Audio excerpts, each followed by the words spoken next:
Hitler ప్రజలను చంపించిన విధానం గమనిస్తే అది కేవలం వ్యక్తిగత ద్వేషంతో చేయబడిన హత్యలు కాకుండా శాస్త్రీయంగా అమలు చేసిన నరహత్యా కార్యక్రమం.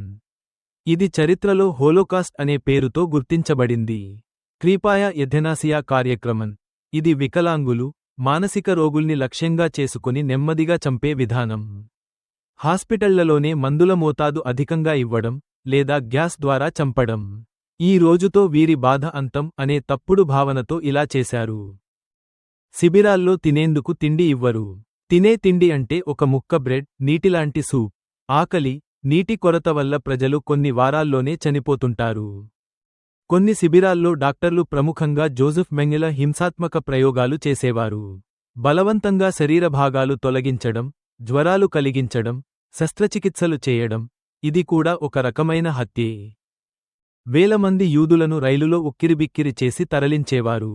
అనేక గంటలు ప్రయాణంలో చాలామంది శ్వాస ఆడక చనిపోతుండేవారు. రోజుకు 16 నుండి 18 గంటలపాటు పని చేయించేవారు, అది కూడా తినే ఆహారమూ లేకుండా. శరీరం బలహీనమైతే కొట్టి చంపేవారు. కొన్ని సందర్భాల్లో పెద్ద గోతులలో ప్రజలను నెట్టివేసి బొగ్గులతో కాల్చేవారు. గ్యాస్ ఛాంబర్లలో చనిపోయిన శవాలను గుంతల్లో కాల్చేవారు. ఒకరిని చూసి మరొకరు భయపడాలనే ఉద్దేశ్యంతో ప్రాణం పోయేలా కొట్టేవారు. ఇది ఇతర ఖైదీలకు శిక్షలా చూపిస్తూ వారి మెదళ్లను నియంత్రించే మార్గంగా వాడారు. హిట్లర్ చర్యలు నరరూప రాక్షసత్వానికి నిదర్శనం. ఆయన ఆలోచనల వల్ల మానవత్వం శోభించకపోయినా చరిత్రలో ఇలా జరగకూడదని నేర్పిన ఘోరమైన ఉదాహరణ. అతని పాలనలో జరిగిన ఈ హత్యాకాండలు చరిత్రలో హోలోకాస్ట్ అని పిలవబడతాయి. ఇది చరిత్రలో మరచిపోలేని ఘోరం.